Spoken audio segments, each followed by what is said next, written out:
Bem-vindos ao canal Camila Farmas e nós estamos continuando a série de entrevistas nos bastidores da saúde. Nós tivemos uma entrevista completa com a Fernanda Batista da Silva, que trouxe para a gente uma contextualização sobre a aplicabilidade da análise de risco, tanto na indústria farmacêutica quanto na operação logística, este processo tão importante relacionado com a RDC 430, que agora é uma norma vigente aqui no Brasil.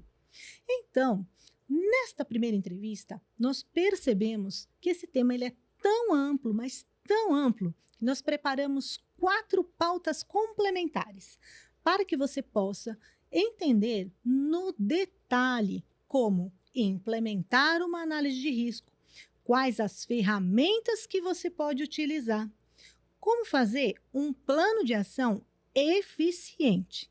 E por último, e muito importante, como implementar essa análise de risco para atender a RDC 430.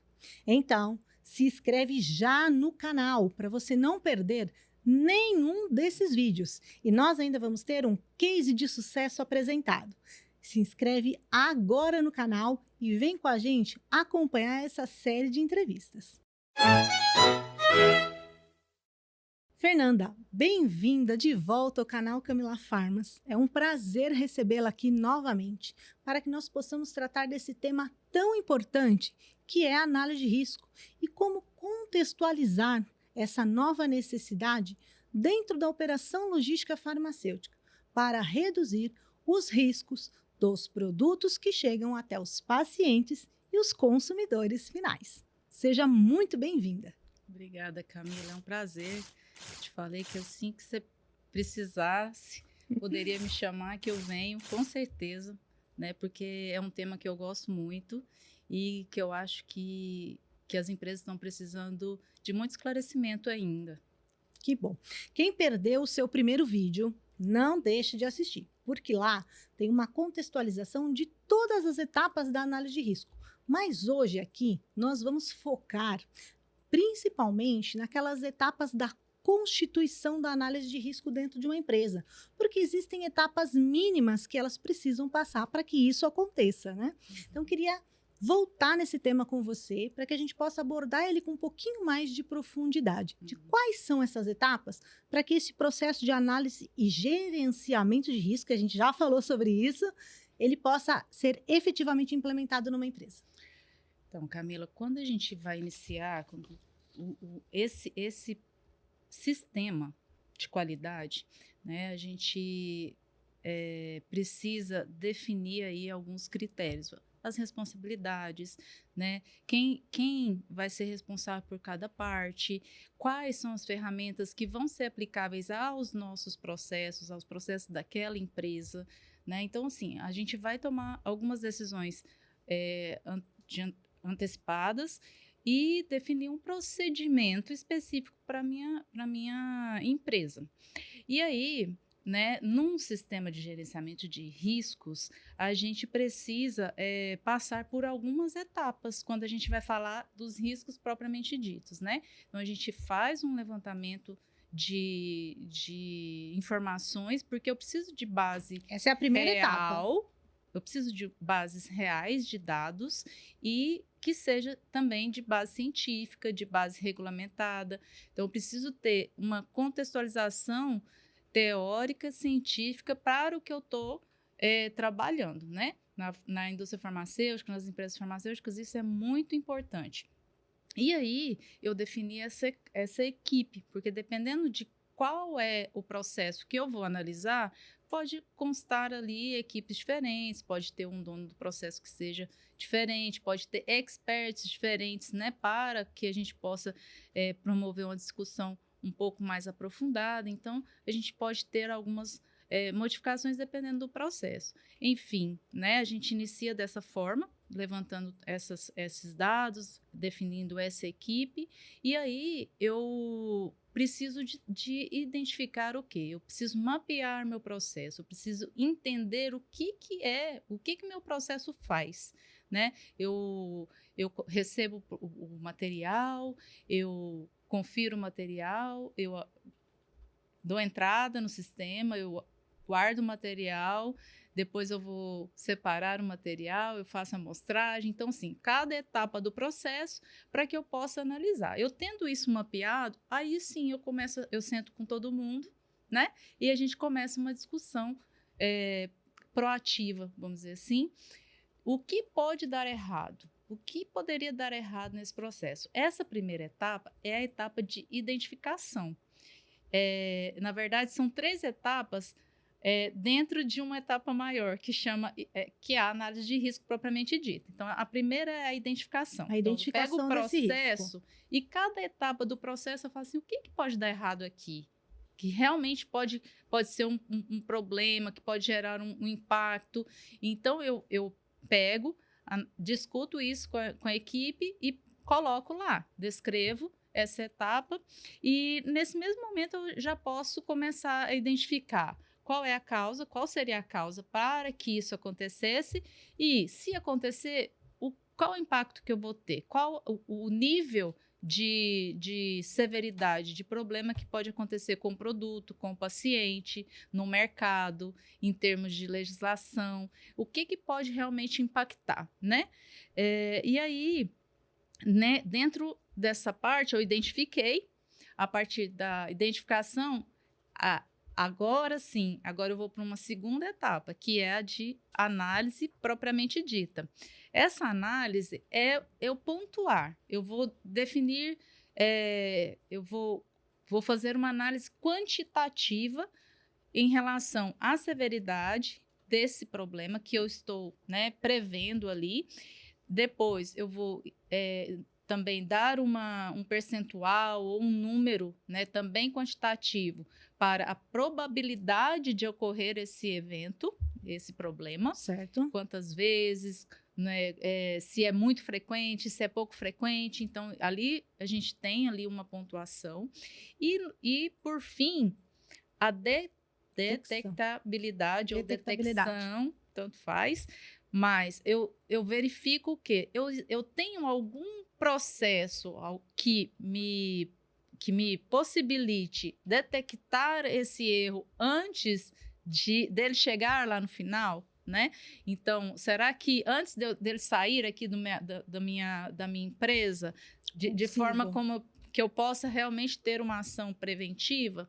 Então, eu faço essa análise e depois, no final, eu vou ter a multiplicação desses números e ter uma classificação final do meu risco. Então, aí eu vou ter um número que vai dar um risco alto, um risco médio ou um risco baixo. Que é a classificação básica que é aplicada no gerenciamento de risco. E dentro disso tem os números, né, que tem um range onde vai dar o alto, o médio e o baixo, mas eu tenho ali uma classificação quantitativa e a qualitativa, que é essa. E aí, a partir daí, eu consigo, Camila, ver assim, aonde eu preciso dar maior prioridade, assim, disponibilizar mais energia, mais recursos para que isso aconteça, diminua os riscos, para que realmente não aconteça, porque de repente, se acontecer, eu vou ter um impacto muito grande, eu vou ter um problema muito grande. Então, a partir daí, eu vou transferir meus esforços para o que realmente é mais importante. E outras questões eu posso deixar, né, para um segundo momento, ou para processos que são mais simples. Que não precisariam ali de tanto esforço. De uma gestão tão assim, aprofundada naquele momento, com investimentos e tudo. Exatamente. E com base em tudo isso, a gente constitui, então, um plano de ação? Eu defino um plano de ação com base nesse número, né, com essa quantificação, com essa classificação do risco. Aí eu defino esse plano de ação junto com a minha equipe, o que é possível fazer. E aí eu faço preventivamente uma previsão de para quanto vai esse risco após eu implementar. Eu faço uma análise teórica, né, após a implementação, para quanto vai a minha classificação. Quanto você consegue baixar desse risco inicialmente detectado, correto? Isso. Aí isso vem ser o controle. Depois do controle, né? Eu consegui minimizar, outros riscos eu mantive, outros eu vou aceitar. Então, eu vou fazer o quê? Eu vou fazer a conclusão do meu risco. Na conclusão do meu risco, eu faço um relatório onde eu compilo todas essas informações, justifico, e todas as partes envolvidas, elas vão assinar como ciência e como responsável por aquilo que lhe cabe, né? Ok. Por último, tem a revisão. O que é a revisão? Não acaba, né? Só porque eu fechei uma análise e fiz um relatório. Eu defino ali no final do relatório, a gente costuma definir também o prazo para revisar esses riscos a partir dessa severidade, da quantidade de riscos altos. Então, aí eu redefino Consegue fazer. quando que eu preciso voltar e analisar novamente, se realmente se realmente aquela previsão que eu fiz para minimizar o risco realmente aconteceu.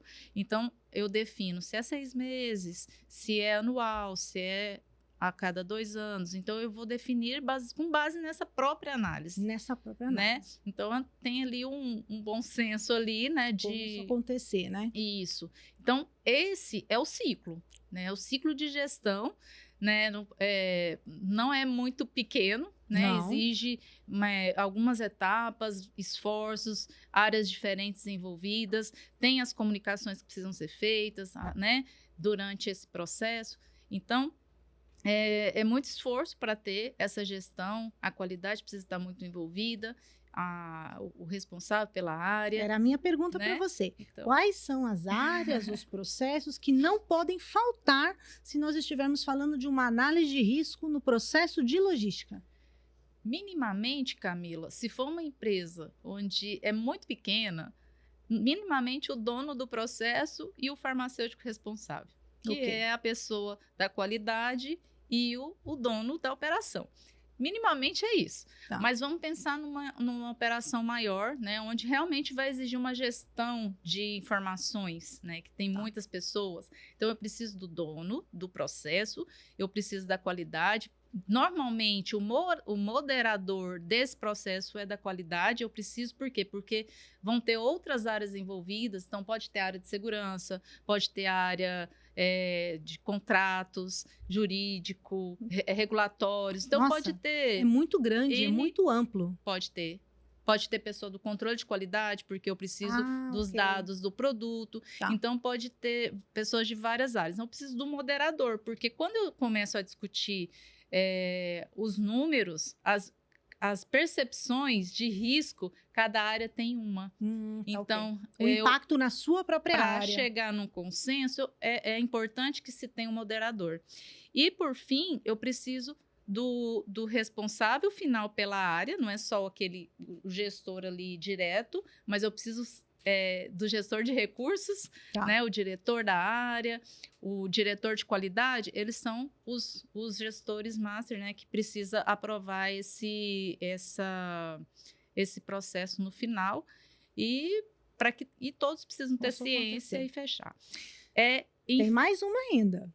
Nesse processo, quando nós trabalhamos com uma operação logística terceirizada, o operador logístico ele precisa participar dessa análise junto com o seu cliente? Se for possível, é interessante, né? Quanto mais pessoas especializadas no processo conseguirem participar, então, mais robusta vai ser essa análise de risco. Isso, porque eles vão ter, às vezes, vai ter mais informações do que a própria empresa. Então, com certeza. Então, é interessante que se tenha. Se não tiver, eu tenho que buscar todas as documentações, todas as informações possíveis para que eu possa ter uma análise mais próxima, né? Que pode ser que ele tenha um processo tão padrão que ele não aceite ali diretamente fazer esse processo particularmente, né? Mas aí tem que ter alguém que possa ir até ele, buscar essas informações dele e trazer para dentro dessa análise de risco, né? Dessa identificação inicial, eu entendo, né?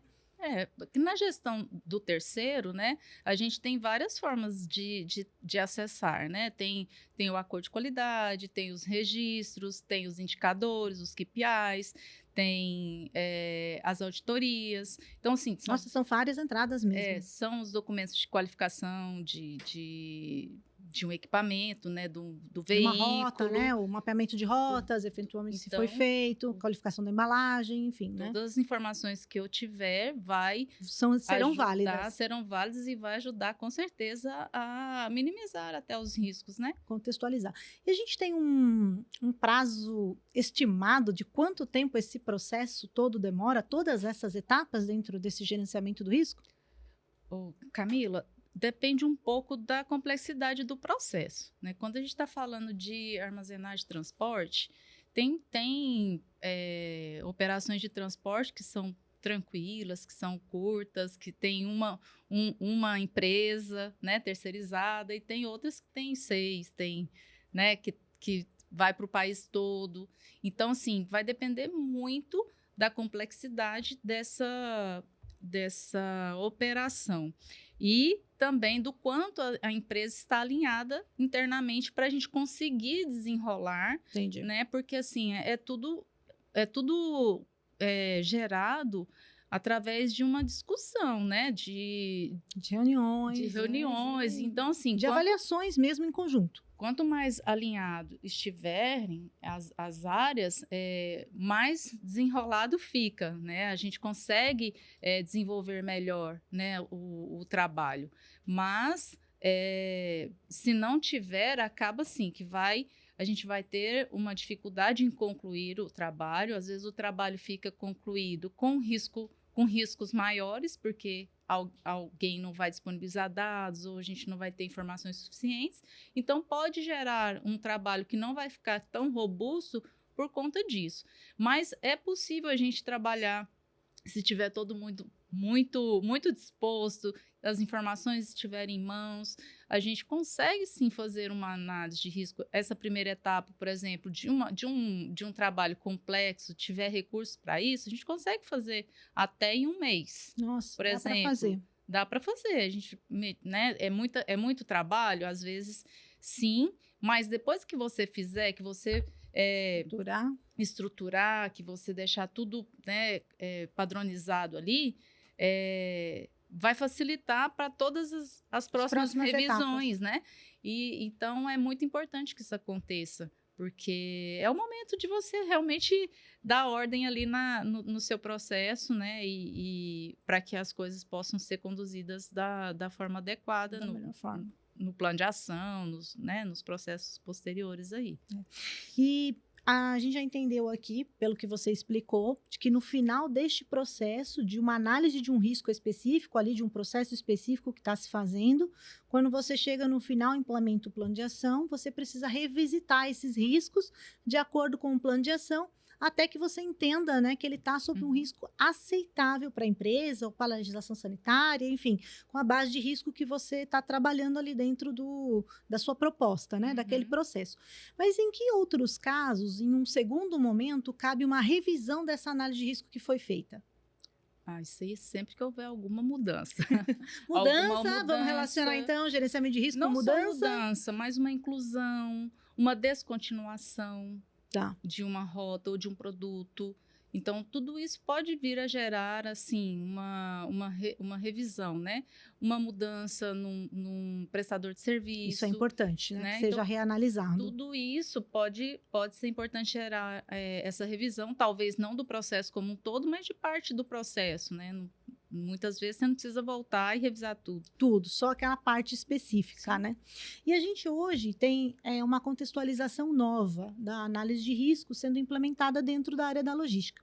Mas o que ainda a gente não tem, às vezes, dentro de casa, quando nós estamos dentro da empresa, são pessoas que conheçam da análise de risco o suficiente para tocar este processo. Às vezes a pessoa da qualidade, ela pode ser um recém-formado quando a gente trabalha com uma empresa menor, né? Tem essa possibilidade do farmacêutico ele ainda não ter aquela expertise para poder implementar. Tem alguma recomendação que você deixaria? O que essa pessoa deve buscar? Como que essa empresa deve fazer para que ela possa dar o start nessa análise de risco, que hoje ela não é um requisito legal diretamente, mas ela está relacionada a um requisito legal e ela pode ser importante ali para ser feita dentro da empresa, né? Você tem alguma recomendação para que isso possa acontecer de uma forma efetiva dentro dessa empresa?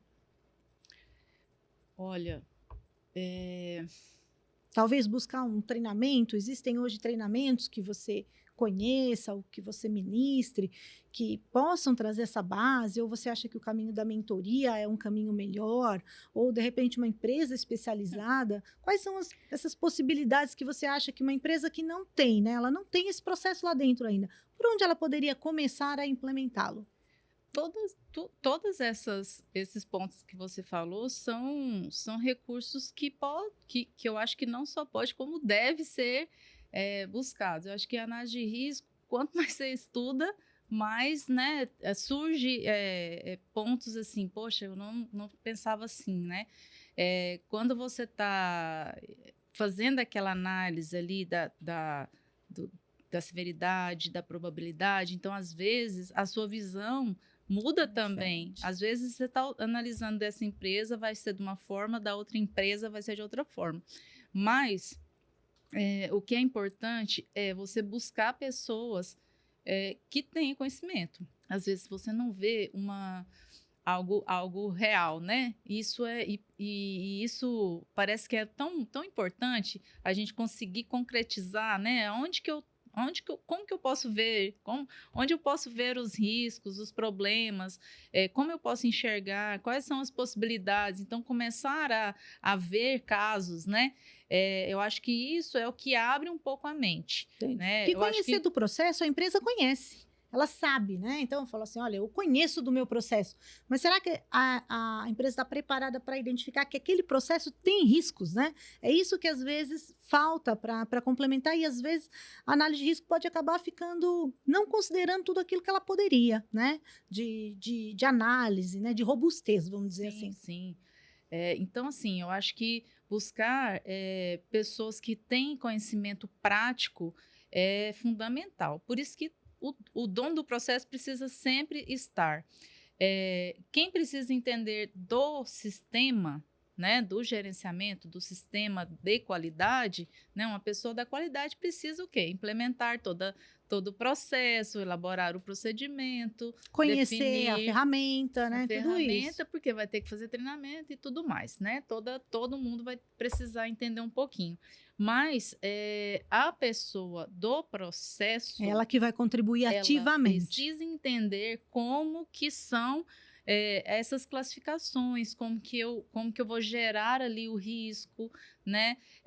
A importância dessa ferramenta, esse nível, mas dentro de um conceito real, dentro de exemplos, né, reais, vamos dizer assim, para que realmente ele possa ali. Para que realmente aconteça a análise, né? E a identificação daquele risco Porque pontual. a partir disso, ele começa a identificar outros, entendeu? É, Aí ele e começa eu acho que ele vai aprendendo, né? Eu acho que é lição aprendida. Você aprende daquele ponto, você vai evoluindo, porque o seu próprio pensamento, o seu próprio crescimento dentro daquele processo te ajuda a cada vez mais você estar mais apurado para conseguir identificar isso. Isso é um crescimento. Eu entendo mais ou menos dessa forma. Hoje tem alguns treinamentos no mercado, mas não são sempre que você vê, então são ainda muito poucos, tá? E tem consultorias, né? Onde tem empresas que possam ter aí pessoas especializadas tanto no processo quanto na parte de qualidade, de na sistemas da qualidade, na implementação da gestão para mesmo. que possa auxiliar, né, outro nessa aprendizado, nessa implementação. curva de aprendizagem. Isso. Né? E aí, a partir daí, como é que eu faço? Eu falo, olha, delegue essa responsabilidade para alguém, né? A partir desse momento, essa pessoa vai se especializando internamente. E aí ela vai se tornar uma conseguindo. especialista. Ela vai conseguindo adquirir essa experiência e tornar especialista e depois dar seguimento ao processo. Conduzir internamente. Então, se você é uma pessoa que ainda não conhece muito sobre análise de risco, gerenciamento de risco, sobre ferramentas, existe uma oportunidade de aprender, né? Sempre Com existe certeza. uma oportunidade de você aprender e implementar isso dentro da sua empresa. Fernanda, eu te agradeço por contribuir com a gente com mais esse tópico tão específico e quero deixar para você uma dica. Se você gostou desse vídeo, o próximo vídeo nós vamos falar sobre as ferramentas que você pode utilizar para implementar a análise de risco dentro da sua empresa. Se você gostou desse conteúdo, curte e compartilha. Até a próxima!